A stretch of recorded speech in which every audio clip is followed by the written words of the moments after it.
চট্টগ্রাম ৮ বাকলিয়া বোয়ালখালী আসনে বিএনপি মনোনীত প্রার্থী এরশাদ উল্লাহ নির্বাচনী প্রচারণার সময় গুলিবিদ্ধ হয়েছেন। এই ঘটনায় শীর্ষ সন্ত্রাসী সারোয়ার হোসেন বাবলা গুলিবিদ্ধ হয়ে মারা গেছেন। এরশাদ উল্লাহকে নগরের একটি সরকারি হাসপাতালে ভর্তি করা হয়েছে। বুধবার বিকেলে নগরের বায়েজিদ থানার চাইল্লাতলি এলাকায় এ ঘটনা ঘটে। গুলিবিদ্ধ অবস্থায় এরশাদ উল্লাহকে দ্রুত এভারকেয়ার হাসপাতালে নেওয়া হয়, তবে তার অবস্থা আশঙ্কামুক্ত বলে জানা গেছে। এরশাদ উল্লাহ নগর বিএনপির আহ্বায়ক। স্থানীয় সূত্র জানায় বিকেল 5:30টার দিকে এরশাদ উল্লাহ তার নির্বাচনী কার্যালয় থেকে কর্মীদের সঙ্গে প্রচারণায় বের হন। হামজারবাগ এলাকায় পৌঁছালে হঠাৎ অজ্ঞাত ব্যক্তিরা গুলি চালায়। এতে এরশাদ উল্লাহ গুলিবিদ্ধ হন।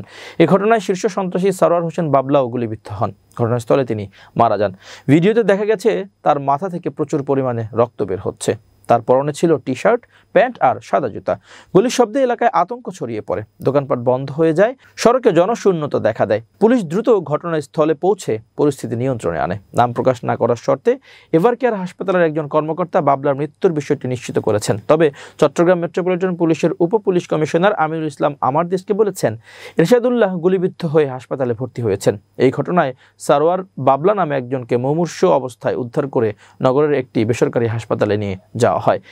এভারকেয়ার হাসপাতালের চিকিৎসক জানিয়েছেন এরশাদ উল্লাহর পায়ে গুলি লেগেছে, তিনি এখন আশঙ্কামুক্ত। ঘটনার পর বিএনপি নেতাকর্মীরা হাসপাতালে ভিড় করেন। দলটির পক্ষ থেকে হামলার তীব্র নিন্দা জানানো হয়েছে এবং অবিলম্বে দোষীদের গ্রেপ্তারের দাবি তোলা হয়েছে। কে এই সারোয়ার বাবলা? সারোয়ার হোসেন চট্টগ্রাম নগর পুলিশের তালিকাভুক্ত শীর্ষ সন্ত্রাসী। তার বিরুদ্ধে নগরীর বিভিন্ন থানায় হত্যা, চাঁদাবাজি, অস্ত্রবাজি সহ বিভিন্ন অভিযোগে প্রায় 19টি মামলা রয়েছে। 2011 সালের 4 ফেব্রুয়ারি নগরের প্রবর্তক মোড়ে একটি রোগ নিয়ন্ত্রণ কেন্দ্র থেকে 11 লাখ টাকা লুটের ঘটনায় আলোচনায় আসে সারোয়ার। একই বছরের 6 জুলাই বায়েজিদ এলাকা থেকে তাকে দুটি AK-47 রাইফেল ও গুলিসহ আটক করে পুলিশ। গত 29 মার্চ দিনগত রাত 2টার দিকে বাকলিয়া থানার এক্সপ্রেস রোড এলাকায় প্রাইভেট কারে এলোপাতারি গুলি করে মোহাম্মদ আবদুল্লাহ আল রিফাত ও মোহাম্মদ বখতিয়ার হোসেন ওরফে মানিক নামে দুজনকে হত্যা করা হয়। ওই ঘটনায় আরেক সন্ত্রাসী ছোট সাজ্জাদ জড়িত থাকার অভিযোগ করে নিহতের পরিবার। ওই ঘটনায় যে অস্ত্র ব্যবহৃত হয়েছে সেগুলো বড় সাজ্জাদ ছোট সাজ্জাদকে দিয়েছিল বলে জানা গেছে। সন্ত্রাসী সারোয়ার হোসেন বাবলাও বড় সাজ্জাদের সঙ্গে কাজ করত। পরে তাদের মধ্যে বিরোধ তৈরি হলে বাবলা বেরিয়ে একটি সন্ত্রাসী গ্রুপের নেতা বনে যান।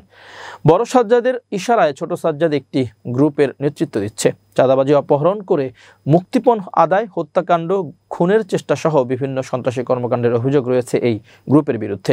সম্প্রতি সারোয়ার হোসেন বাবলা বিএনপির প্রার্থী এরশাদ উল্লাহর গ্রুপে কাজ করতে দেখা গেছে। আজকের নির্বাচনী প্রচারণায় এরশাদ উল্লাহ তাকে সঙ্গে রাখেন।